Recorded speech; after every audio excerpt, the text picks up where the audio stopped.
over the last 7 months.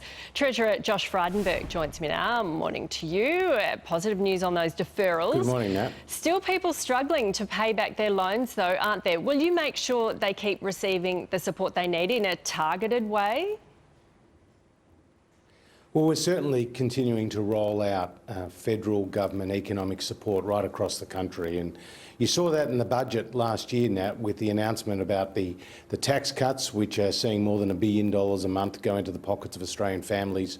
We're seeing the business investment incentives, which will help spur economic growth and jobs. We've got the JobMaker hiring credit to get young people from the jobless queue into a job, as well as bringing forward billions of dollars of infrastructure projects. Now, when it comes to those loan payment deferrals, that is good news, what we're seeing in terms of people now starting to repay back those loans. To think that at the height of the crisis, $250 billion of loans, both household loans, home loans, as well as small business loans, saw their payments deferred. Now, more than 80% of those loans are now seeing their payments restart. And that is good news, and it augurs well for the economic recovery, which is well underway, and we saw that as well with recent job numbers, which showed that 90% of the 1.3 million Australians who lost their jobs are now back at work.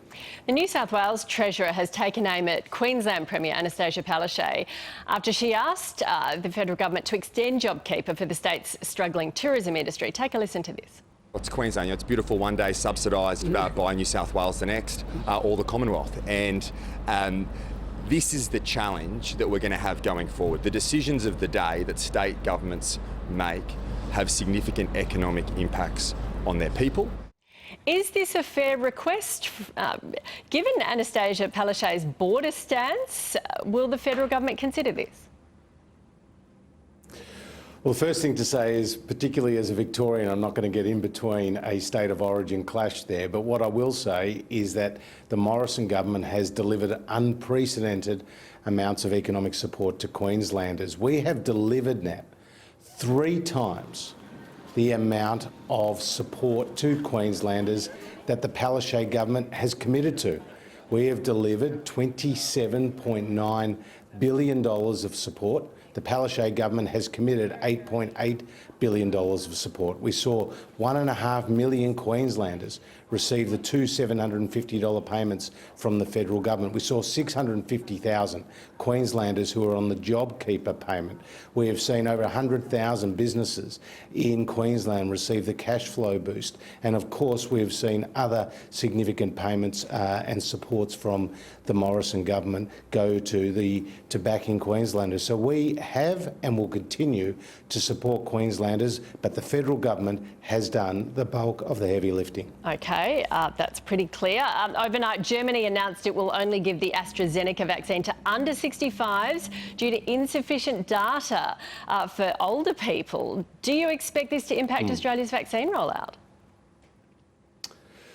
Well, as you know, we've had the TGA approval for the Pfizer vaccine, and we didn't cut any corners. We didn't rush that, and that approval came without restrictions around age.